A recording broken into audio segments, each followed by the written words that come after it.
गोर लगै छी। हम चंदा चमचम मैथिल गीत में अहाँ सबके स्वागत करै छी। आइ हम एकटा जितिया कथा कहल जाइ छी।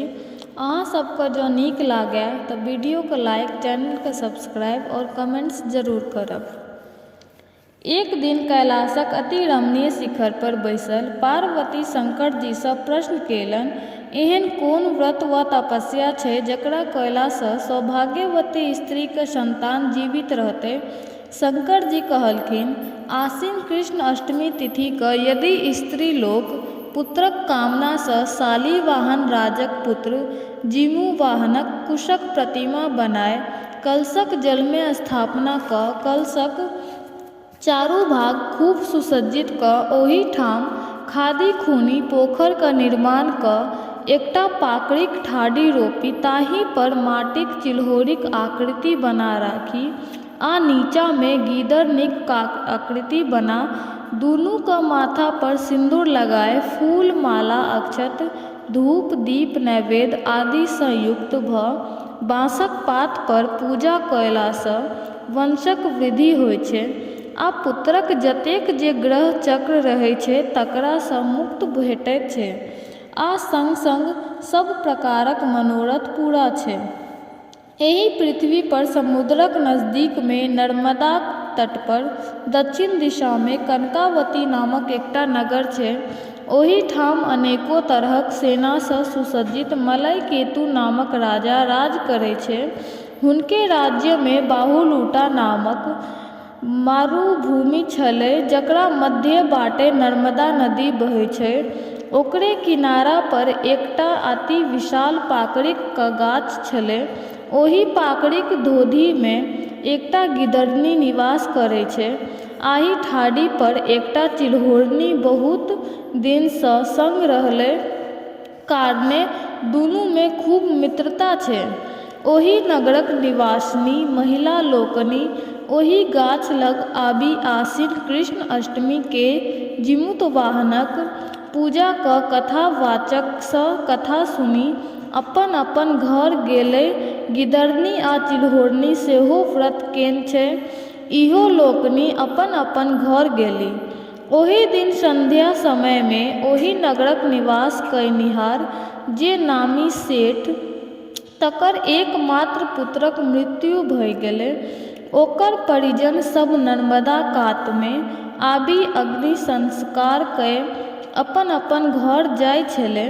ओहि अष्टमी के राति में टपाटक मेघ लागल छै जाहि सँ हाथ हाथ नहि सूझै छलै। ओहि भयंकर अन्हार में कखनो कखनो जे बिजलोका लकैत छलै तकर ओहि इजोत में ओ मृत्युक मास देखि दिन भरिक जे उपासल गिदड़नी तिनका धैर्य नहि राखल भेलै। ओ गाछ पर जे चिल्होरी रहै छलै तिनका सँ प्रश्न केलखिन कि हे बहिनी जागल छँ? पहिल बेर खुशी पूर्वक चिल्हो जवाब देलखिन जे जागल छी। एहि तरहें अनेक बार रहि रहि क पूछै छलखिन। केलाक बाद चिल्हो सोचलनि हिनका उत्तर नहि देबाक चाही, अपना के निद्राक विषुवत भ जेबाक चाही। पुनः गिदड़नीक जिज्ञासा पर जवाब नहि भेटला तहन सँ सोचलनि बहिन शायद सूति रहली। बार बार गिदड़नीक जिज्ञासोपरांत जवाब नहि भेटला पर ओ अपन धोधारि सँ निकलि नदी किनार गेली।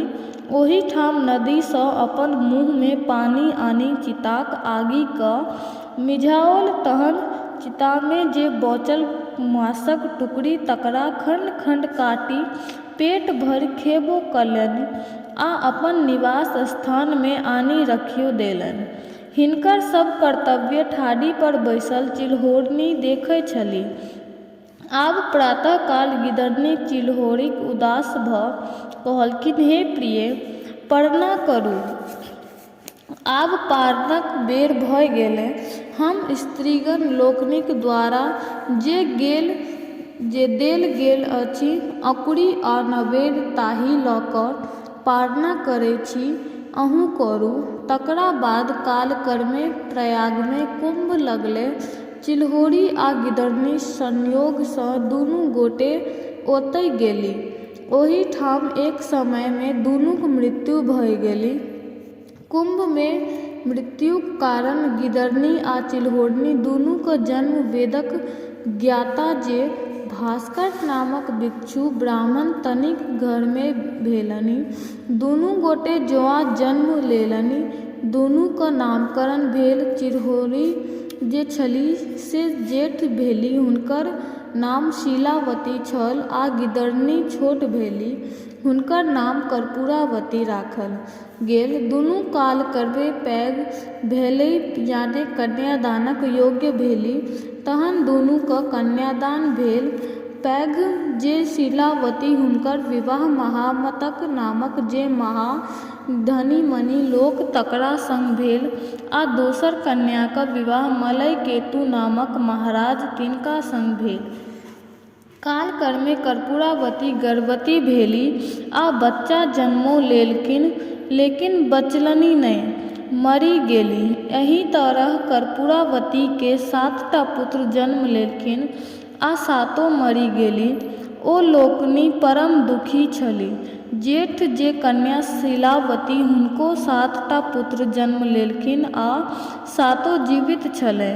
शीलावतीके सेहो कर्पूरावतीक पुत्र सभक मृत्यु पर बड़ कष्ट होइ छै। कर्पूरावतीके तकलीफ छलैक एहि बातक जे शीलावतीक 7टा पुत्र जीवित छै आ सेवा करै छै। से देखि कर्पूरावती बड़ संताप होनि। एहि दुखसँ कर्पूरावती जीमूत वाहनक पूजा दिन खाटवास लऽ लेलखिन। राजा जहन गृहवासमे अयलाह तऽ जिज्ञासा कयलनि जे रानी कतय छथिन। तखन रानीक लगमे रहनिहारी जे चेरी लोकनि से जाय कर्पूरावतीके कहलखिन, अहाँके महाराज तकै छथिन। रानी ओकरा सभक द्वारा संवाद देलनि जे कहूँ जाके जे शय्यागारमे सूतल छथिन। तखन राजा आबि प्रश्न केलखिन, प्रिय, एना केना सूतल छी? कर्पूरावती जवाब देलखिन, सूखे सूतल छी। तखन राजा कहलखिन, प्रिय, उठू। कर्पूरावती ताहि पर कहलखिन, अहाँ यदि हमर कहल करब तऽ हम उठब, नहि तऽ नहि उठब। राजा जवाब देलनि, अवश्य करब। ताहि पर रानी राजासँ 3 बेर सत करलनि। सत केला पर कर्पूरावती ओछाओनसँ उठली आ कहलखिन, हमर जे बहिन सत केला शीलावती, तिनकर 7 पुत्रक गर्दनि काटि हमरा मंगवा दिअ। ताहि पर राजा पृथ्वीके ठोकैत कान धरते कहैत छथिन, पापनी, एहि तरहक बात अहाँ किएक बजलहुँ? एहि तरह बेरी बेरी कहलाक बाद कोनो प्रत्युत्तर नहि पाबि हुनकर आज्ञाके स्वीकार कएल। तहन राजा कहलनि, कल्हि अहाँके 7टा सिर आनिके देब। कर्पूरावती हुनकर वचनके सत्य जानि जीमूत वाहनक पूजा कयलनि। तकरा बाद राजा अपन सतक रक्षाक हेतु चंडालके बजा कहलनि, महामंतक जे 7 पुत्र तकर गर्दनि काटि कर्पूरावतीके देलक। 7 मुड़िके देखि कर्पूरावती अति प्रसन्न भेलीह। कर्पूरावती ओ 7टा पुत्र मुड़ी धो पियर कपड़ामे बान्हि 7टा डालमे राखि दासी द्वारा शीलावतीके 7 पुतोहूक परना लेल पठा देलखिन। शीलावती द्वारा नियम पूर्वक जीमूत वाहनक पूजाक कारणेँ ओ 7 डाल महक जे मुंड से तारक फल भऽ गेल आ 7 बालक जीवित भऽ गेल। ओ 7 बालक अपन घोड़ा पर चढ़ि अपन घर अयलाह। 7 भाइ स्नान ध्यान कए अपन अपन पत्नीक समीप पहुँचलाह। ओ 7 पुतोहु मौसी द्वारा पठाओल गेल तारक फल अपन अपन स्वामीके देखाए आ कहलखिन, ई अहाँक मौसी पारना लेल पठायले अछि। ओम्हर कर्पूरावती शीलावती के सातो पुत्र वधूक शोकाकुल कानब सुनबाक जे आनन्द तकर प्रतीक्षा में बैसल छथिन। जहन कानब कर्पूरावती के नहि सुनेलनि तखन जिज्ञासक लेल पुनः दासी के पठौलनि। दासी ओहि ठाम सँ आबि सब समाचार मलिकनिके सुनेलखिन। समाचार बुझि कर्पूरावती अति दुखी भेली। तखन ओ राजा सँ पुछलनि, हे महाराज, कल्हि जे अहाँ शीलावती के सातो बेटाक सिर कटबा के देने रही से ककरो दोसरक होइ छै? राजा कहलखिन, प्रिय, अहाँक सामने में ओ सातो मुण्ड राखल छल, तहन अहाँ एहन किएक कहै छी? रानी ताहि पर कहलनि, हमहूँ ओकरा सबके देखलियै तऽ आश्चर्य लागल, ओ सब पुनः कोना जीवित भेल? तहन राजा बजलाह, प्रिय, अहाँक बहिन पूर्व जन्म में सतव्रतक आचरण कएने छथिन। ओहि व्रतक प्रभावसँ हुनकर सातो पुत्र जीवित भ' गेल। अहाँ ओहि सतव्रतक आचरण नहि केने छलहुँ, तेँ अहाँक सातो बालक मरि गेल। अहाँ ताहिसँ अहाँ अत्यन्त दुखी रहै छी। राजाक मुँहसँ ई बात सुनि गुम भ' कर्पूरावती ठाढ़ि रहलीह। अगिला वर्ष कर्पूरावती महामतक जे स्त्री शीलावती हुनका दासी द्वारा संवाद पठौलनि, आइ दुनू गोटे एके ठाम पूजा करब आ कथा सुनब। शीलावती दासी द्वारा संवाद पठेलनि, कर्पूरावती महारानी छथि, हुनका बुते ई पूजा करब आ कथा सुनब संभव नहि छै। दासी ओतय सँ आबि रानी के कहलखिन। रानी दासी के कहलनि, हुनका 7 गोट बालक छनि, ताहि गुमान सँ चूर छथिन। कर्पूरावती प्रातः काल संग पारना करब, ताहि लेल दासी के पठौलनि। दासी पुनः वापस आबि कहलखिन, ओ कहलनि, हम दुनू गोटे एक संग पारना नहि क' सकै छी। ई सुनि रानी के क्रोधक ठेकान नहि रहल। ओ खरिया मंगाए ओहि पर चढ़ि पारणक जावन्तो सामग्री लए शीलावतीक ओहिठाम पहुँचि गेलीह। ओहिठाम पहुँचलाक बाद शीलावती आदरक संग पानि लए पैर धोया आसन पर बैसलखिन आ पुछलखिन, बहिन, एहि ठाम अहाँ कोना पहुँचलहुँ? कर्पूरावती कहलनि, अहाँक संग मिलि हम पारना करक लेल आयल छी। तहन शीलावती कहलनि, हम अहाँ संग एकांतमे पारना नहि करब। अहाँ राजाक जे राज्य भोग से करू आ आबो दुष्टक छोड़ू। कर्पूरावती भय थेथर जकाँ कहलनि, आइ हम अहाँक संग मिलिए कऽ पारना करब। शीलावती ओहि वचन के बुझि जे आब ई मानय बला नहि अछि, पारणक ओरिआनमे लागि गेली। आब अहाँ हमरा संग मिलि अवश्य पारना करू। तहन कहलखिन जे पहिने अहाँ हमरा संग नर्मदाक तीर पर चलू। दुनू गोटे ओतय विदा भेलीह। शीलावती आ कर्पूरावती दुनू मिलि के स्नान कयलनि। स्नानोपरांत शीलावती कर्पूरावती सँ प्रश्न कयलनि, की अहाँ के पूर्व जन्मक बात स्मरण अछि? कर्पूरावती कहल, नहि, हमरा स्मरण अछि। मरुभूमि छैक, यह विशाल पाकड़िक गाछ अछि। पूर्व जन्ममे हम चिल्होरी छलहुँ, अहाँ गिदड़नी। एहि पाकड़िक धोधरी में अहाँ निवास करै छलहुँ आ डारि पर हम। एहि ठामक नगर निवासिनी स्त्रीगण लोकनि आबि जीमूत वाहनक पूजा कयलनि आ कथा सुनलनि। हम आ अहाँ दुनू गोटे व्रत केने रही। हुनके सभक लगमे जा हमहूँ दुनू गोटे कथा सुनलहुँ। कथा सुनलाक बाद अपन अपन निवास स्थानमे जा कऽ रहलहुँ।